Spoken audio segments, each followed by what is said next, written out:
Welcome to Stat Masters. I'm your host, Evan Ringler, and every week this season, I'll be bringing you 20 stats in under 20 minutes to help you dominate your fantasy leagues. All of the player stats that I mentioned in this video are pulled from PlayerProfiler.com, and I personally use the data analysis tools to do the majority of my research for these videos. Let's get started with number 1, Lamar Jackson. Lamar has finished as a top 9 quarterback every week this season and has 23 or more points in 4 out of 5 games. The Ravens have had 2 blowouts versus Dallas and Buffalo, where Lamar attempted just 33 combined passes. Somehow, he was still a top 6 quarterback in both of these games due to his rushing floor and passing efficiency. Lamar is easily the quarterback 1 this week and rest of season, and I think there's a case for dynasty as well. Number 2 is the Saints wide receivers. Shaheed has put up a 22% target share and a 46% air yard share in every game this season, while Olave has just 1 such game. Olave also has 2 games with a target share below 15% and an air yard share below 12%. Plus, Shaheed has 5 carries to Olave's 1. Shaheed should be ranked ahead of Olave rest of season, and I think it's pretty obvious at this point. With Rattler at quarterback for the next couple weeks, both players obviously lose value. Despite Rattler's comments that indicate Olave is his guy, I still prefer Shaheed due to his big playability and design touches. Getting the ball to Olave via traditional routes is simply more difficult than finding Shaheed deep, wide open, or giving him design touches. Number 3 is James Conner. Among 28 players with 50 or more carries, James Conner ranks 1st in evaded tackles, 2nd in juke rate, 5th in breakaway runs, 9th in breakaway run rate, 6th in yards created, 4th in yards created per rush, and 9th in true yards per carry. Simply put, James Conner is just a good player. Oh, what is this? James Conner is also number 4. In 2023, among qualified running backs, James Conner ranked 8th in juke rate, 7th in breakaway run rate, 9th in true yards per carry, and 16th in yards created per touch. So Conner isn't just good out of nowhere. He was also very good last year. In half PPR, I consider James Conner to be a back-end RB1. He combines good efficiency with good volume in a good offense, exactly what we want to see. In PPR formats, he's more of a running back 2, just because Kyler does not target the running backs very often. Number 5, Chuba Hubbard. Among 28 running backs with 50 or more carries this year, Chuba ranks 10th in breakaway run rate, 7th in fantasy points per opportunity, 1st in true yards per carry, and 4th in yards per carry over expected. Hubbard is simply a good running back, and I don't think that it's a foregone conclusion that Jonathan Brooks will out-touch him when he returns. Number 6, Alvin Kamara. Among 30 running backs with 50 or more weighted opportunities this year, Alvin Kamara ranks 1st in expected points per game at 21.3, while Saquon is at 2nd at 19.4, so that's a pretty big discrepancy. Kamara also ranks 6th in fantasy points per opportunity, 1st in target share at 21.7%, while Aaron Jones is in 2nd at 16%. So that is a massive difference there. Kamara also ranks 1st in weighted opportunities at 98.6, while Breece Hall is in 2nd at 83. So Kamara's volume is simply destroying all other running backs right now. While he is outperforming his expected production, he's still clearly one of the very best running backs to have in fantasy. In PPR, he has a very solid case to be the running back 1 rest of season. Now let's go to a quick word from the Podfather.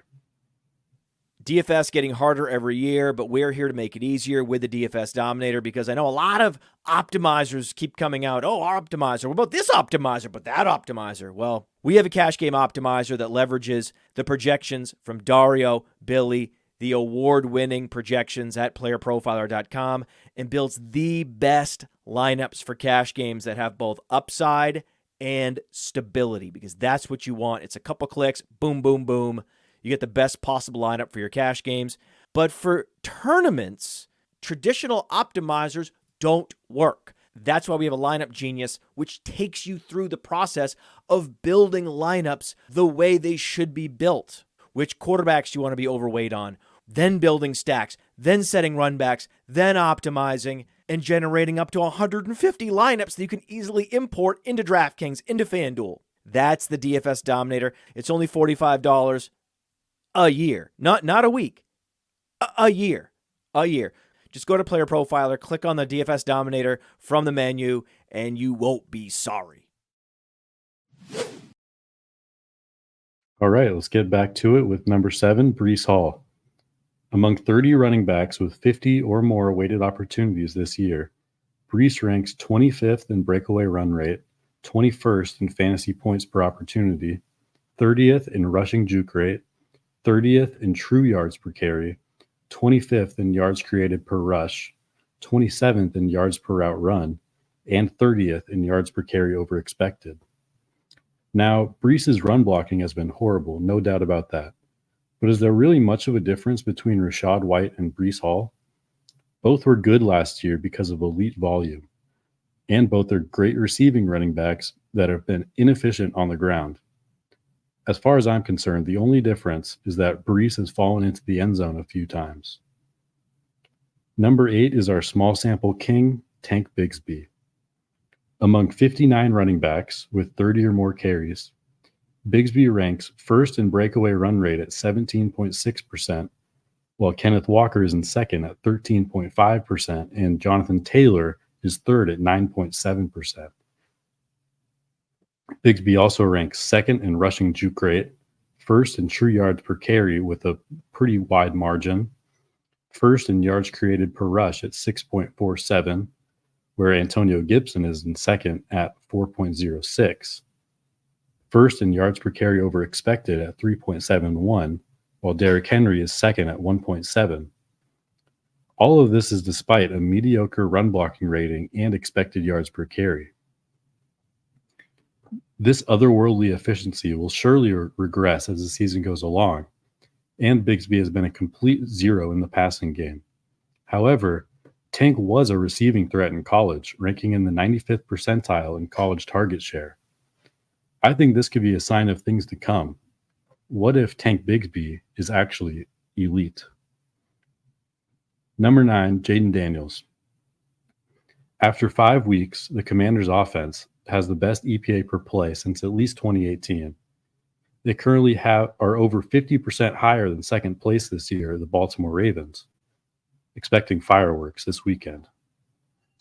Not only do they lead the league in dropback EPA per play, but also in rush EPA per play. The Commanders are also 4th in points per drive among all teams since 2000.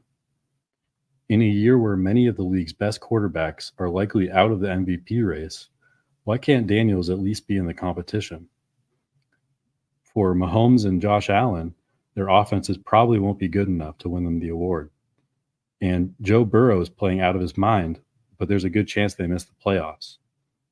I think his primary competition at this point is Lamar Jackson, but he just won it last year. So I think that Jayden Daniels has a real case to be the MVP of the league. Number 10 is the Ravens defense. The Ravens defense currently ranks first in rushing success rate by a gigantic margin and ranked third in EPA per rush, so you do not want to run the ball on them.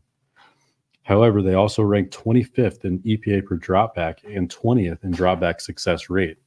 This is not last year's Mike McDonald defense. The Ravens are allowing the 4th most points to quarterbacks, 4th most fantasy points to wide receivers, and 3rd most points to tight ends. But they do allow the 5th fewest fantasy points to running backs. You should be starting all of your quarterbacks, wide receivers, and tight ends against the Ravens, but bench your running backs. Number 11, T. Higgins. Over the past 2 weeks, T. Higgins has a 33% target share and a 49% air yard share. Over the same span, the Bengals wide receivers and tight ends not named Chase or Higgins have combined for a 21% target share and 22% air yard share. The Bengals are currently the premier target funnel in the NFL, Both Chase and Higgins are wide receiver ones going forward, as Burrow plays at his absolute peak. Yoshivas, Gesicki, and Eric All are nothing more than touchdown or bust emergency options. Number 12, George Pickens. Pickens currently ranks 10th in target share, 11th in air yard share, 14th in yards per route run. He's the wide receiver 21 in expected points per game, but the wide receiver 45 in actual points per game. Based on these stats, it might seem like Pickens is a prime candidate for a bounce back, but I don't think it's so simple. The Steelers are a slow-paced, run-heavy offense that is mediocre in terms of EPA per play and success rate. They also have a quarterback who often turns dropbacks into scrambles. Lastly, contested catches are a big part of Pickens' game, which makes his targets less valuable than other players. So we should expect to some degree that he will continue to underperform versus expectation. Number 13 is the 49ers' pace of play. And entering week 6, the 49ers were 4th in plays per game at 65. However, they're actually the second slowest team in the league in plays per minute over expected, courtesy of Fantasy Life. We've been treated to much higher play volume than expected in San Fran, so all 49ers players are likely to regress in terms of volume going forward. Number 14 is the Falcons Pace. They're on the opposite end. The Falcons currently rank 25th in plays per game at 58.4. However, they're actually the fastest team in the league when it comes to plays per minute over expected.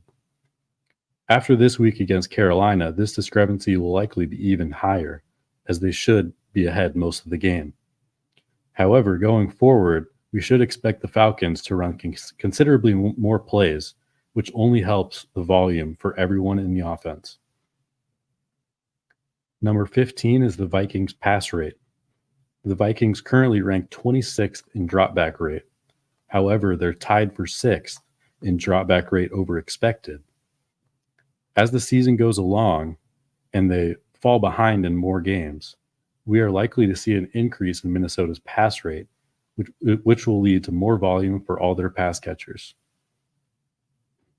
Number 16 is Theo Johnson. It's been a disastrous start to Theo Johnson's career. He's tied for 8th in routes run among tight ends. If we look at the 29 tight ends that have run 80 or more routes this year, Theo Johnson ranks last in target rate, last in fantasy points per route run, and second to last in yards per route run. Don't be convinced by his breakout game, where he earned 5 targets and 21 air yards without Malik Neighbors in a game where the Giants ran 71 plays. It's just not sustainable.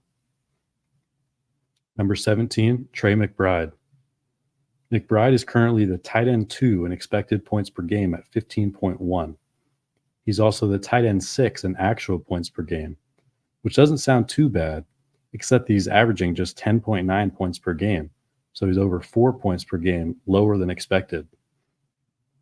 So yes, it hasn't been a disastrous year for McBride by any means, but his usage indicates that he could be truly elite. He also leads all tight ends in unrealized air yards and target rate. Number 18 is George Kittle. Is Kittle the elite tight end this year? He's currently the tight end 1 in expected points per game at 16.8, far ahead of McBride's 15.1. And this was before last night's game against Seattle. He's also the tight end 1 in actual points per game at 15.9, miles ahead of second place Dallas Goedert's 13.5. Kittle also had 9 red zone targets coming into this week, while no other tight end has more than 6. And we saw last night that Kittle scored 2 touchdowns. He is their primary threat in the red zone, and I think Kittle could be the elite tight end this year. Number 19 is the Eagles' defense. This offseason, the Eagles tried to revamp their defense by bringing in defensive coordinator Vic Fangio. They also brought in Bryce Huff, Devin White, Chauncey Gardner-Johnson, and 2 of the top 5 cornerbacks in the 2024 class. But it has gone disastrously. Bryce Huff and CJ GJ have both had the worst year of their careers so far. and Devin White was cut before he even played a snap. The Eagles are also currently 28th in EPA per play on defense and are below average versus the run and the pass. When you combine this defense with what we expect to be a good offense, the Eagles become a great matchup for fantasy. Number 20 is Keon Coleman. Many analysts have pointed out the misuse of Keon Coleman by the Bills, but it's even worse than I thought. His skill set is more that of a big slot player, as he doesn't have the route running to win on the outside. However, among 113 wide receivers with 50 or more routes run this year, Keon ranks dead last in slot rate at 3.8%, while second to last is at 7.5%. The Bills are using Keon Coleman like he's George Pickens, relying on contested catches, which admittedly he was pretty good at in college, but it's just not sustainable. When they should be using him more like Rashee Rice, getting easy catches underneath and making plays after the catch. I don't think Keon will be productive until this usage changes. Thanks for joining me this week on Stat Masters, and I'll see you again next week.